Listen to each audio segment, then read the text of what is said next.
Yo, what's going on, guys? Beast here, and today we're going to talk about our new changes to our build from the Legion build. So we're going to evolve the Legion from 1.5 now to 2.0. As you can see, it wouldn't let me change it to just the numeral 2.0, so I had to do it this way. Hopefully you get a laugh out of that. Alright, jumping into the deck. So we made some drastic changes to the build, as you can see from the previous videos. The deck only uses so many monsters now. We took away the Cadwini Sergeants and the Blue Stripes Commando. I do love those cards. Don't get me wrong, very good cards.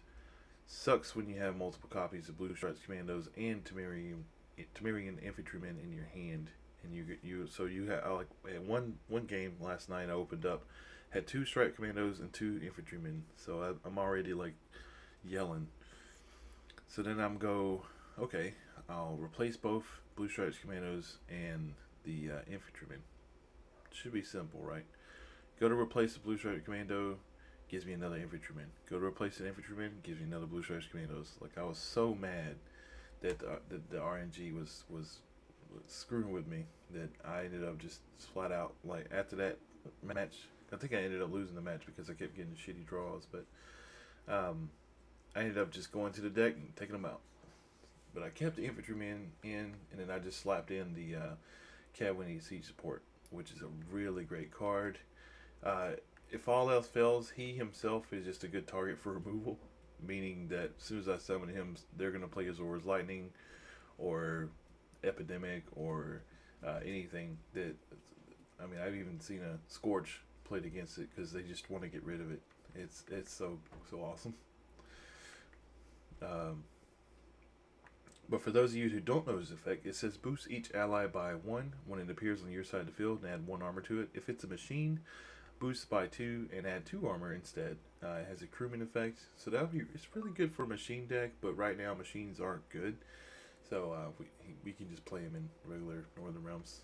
And what Northern Realms deck competitively is good without these beautiful bastards here, the Reaver Hunters, if you don't know what they do, they have a bond ability, so they boost all copies of the unit by 1 wherever they are. That's including field, hand, deck, or graveyard.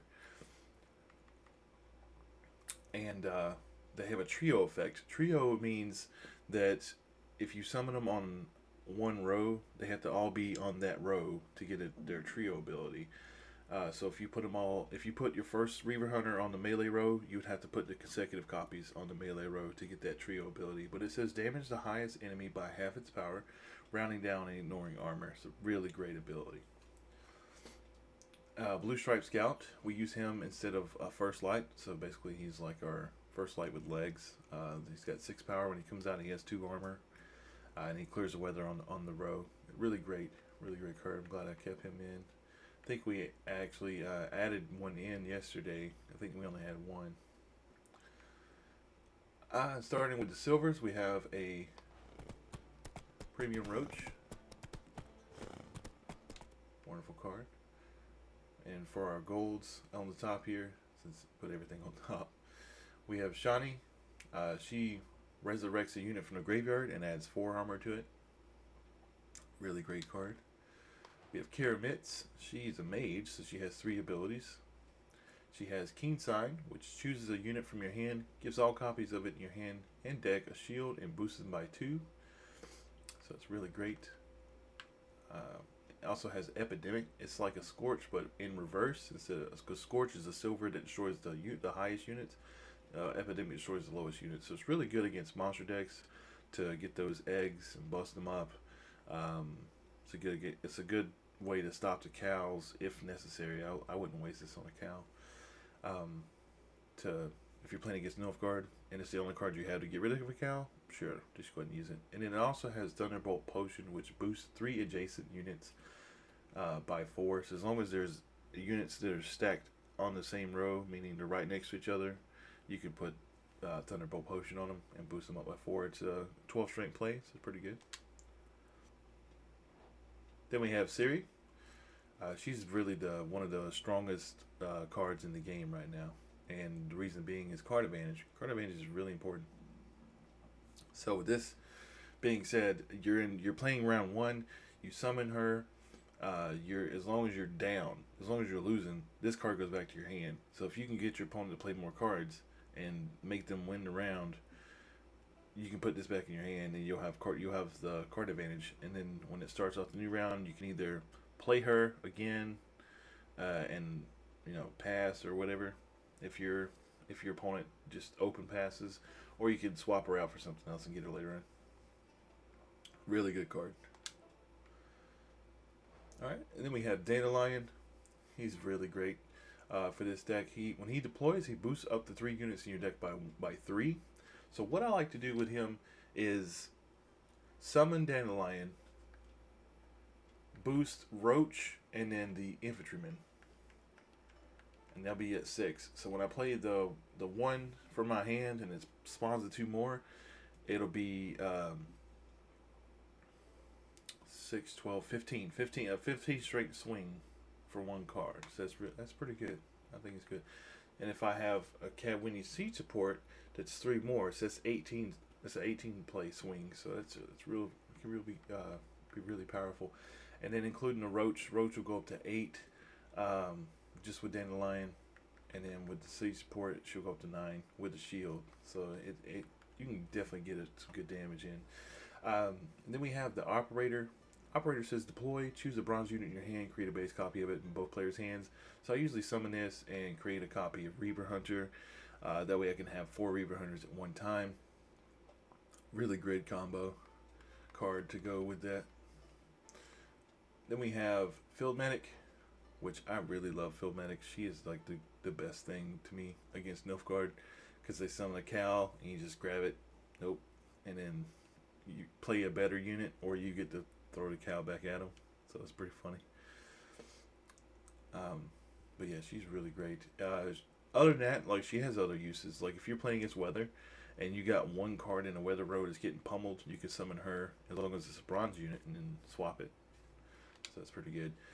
If they're, like, for example, if you play you played Blue Stripe Scout on a row and they frosted again or something like that, and he's the only card on the row left because all your units died, so that way you're still in the game and not losing by much, you could summon the medic, and if whatever he's down, he could be down to 1 strength. When you shuffle him back in, he resets, so he goes back to 6, and then he'll come back out as a 6 if he gets chosen again. Really great tech card, I think, Field Medic. And then we have Margarita. When I first started playing with Northern Realms, I really didn't play with her much because I didn't really understand her. I is the best way to describe that. I was like, well, you reset a unit and toggle its lock. At the time, I didn't know toggle its lock meant I can put a lock on you. So I had to learn that. So it's all good though. She, to me, is one of my favorite cards because if I'm playing against Consume, for example, and they have a Vran Warrior, and he's up at, let's say, 50 strength, and your opponent passes, and they think they're going to win, and you say it's like 50 to 25 or something, and I just summon 1 Margarita to end it all, because when she comes out, she's going to I'll grab the Vran Warrior, it'll reset him, so he'll go from 50 down to 4, and then it puts a lock on him.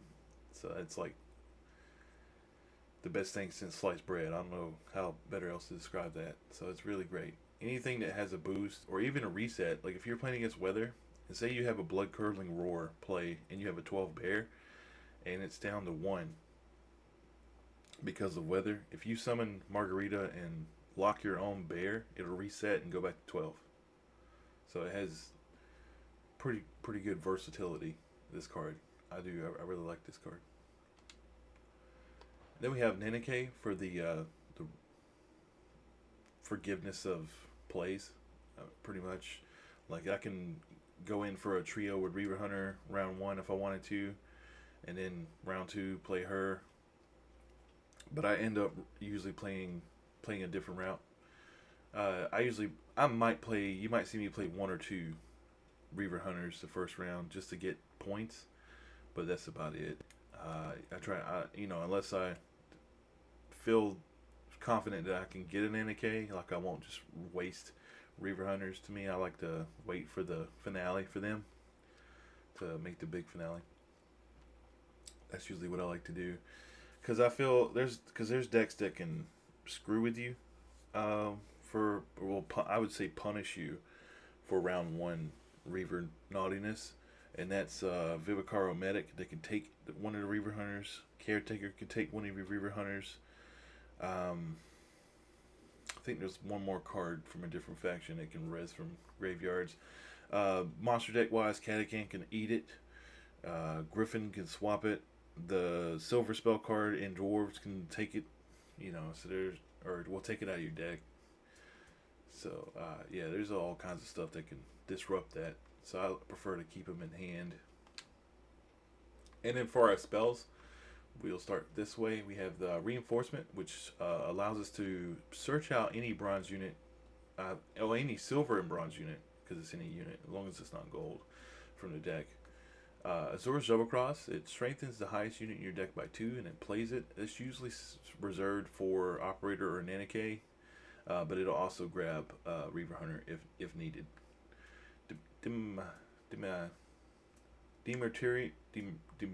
I don't know. Shackles. That's what we call him. Shackles is a great card. He converts it converts gold to a silver, so it's really useful if they have like a super mega gold on the field. It stops Canby, it stops Bork, it stops a lot of things. It's a really good card. It stops if you're playing mirror match, it stops the trio, which I did learn last night because I got locked but I had 4 Reaver Hunters. If you have a Reaver Hunter on the field and they lock it, and you put, I had 2. Had 2 in the same row, and he locked one of them at that point. If you put the other 2 that you got still left in the same row, then it still does the trio. It doesn't count the one that's locked as a trio, or as a Reaver Hunter for the trio. I don't know if that's a bug or if that's how it's supposed to be. That's cool. I was just shocked because I'm used to like certain card games where you get in those advanced rules and they go, well, it's technically counted as on the field, so it's not a trio anymore. But if this game doesn't have rules like that, then cool. So yeah, for little known secret for my Northern Realms players, if you have a locked Reaver Hunter on the field, you can, and it's like the third one, and you have one more, go ahead and put it in the same row if you want to get that half effect. Alright, and then the last card we're using is Stammer Forged Trimmers. This is, to me, like the MVP of the round 3. When you play this card, it damages up to 8 random enemies by 2. So at max, he is a 16 strength swing in my favor. So if it's a tied game, or if you're just down by a little bit and you want to put a big dent in your opponent's score and change to tied to your favor, then you would just play this card. It's really great card. But this is the deck that we played with yesterday. We ended up going 10-4 in the ladder. I got up to rank 12. Super excited about that. So hopefully we get out of that rut of being stuck with troll decks, and then we'll start playing against real people and start having some more fun and learn some more things, try some different combos. I'm thinking of teching in a Night Elect and pushing the card total to 26. That's just me. Playing against a lot of weather decks lately, so I was thinking also of taking in Redanian Knight, because he's like the best thing against weather, because he doesn't care. He eats weather like it's nothing. Like he keeps boosting up, basically makes him waste it. So, but that's the deck for now. We'll keep working on it. Let me know in the comments below what you guys think about it, and make sure to like, comment, and subscribe for this channel, because we definitely can use the support. We put out daily Gwent content. You can follow us on Twitch. We stream every night. We do ranked only, usually, unless we're playing something brand new and we just want to test it out. I don't want to waste rank points for that. But usually we're playing Northern Realms in the ranked ladder. We'll be doing that tonight. We usually stream 11 p.m. Eastern time. So make sure to stop in tonight if you're on, or well, if you look at this and it's 2 weeks later, like, we'll still be on.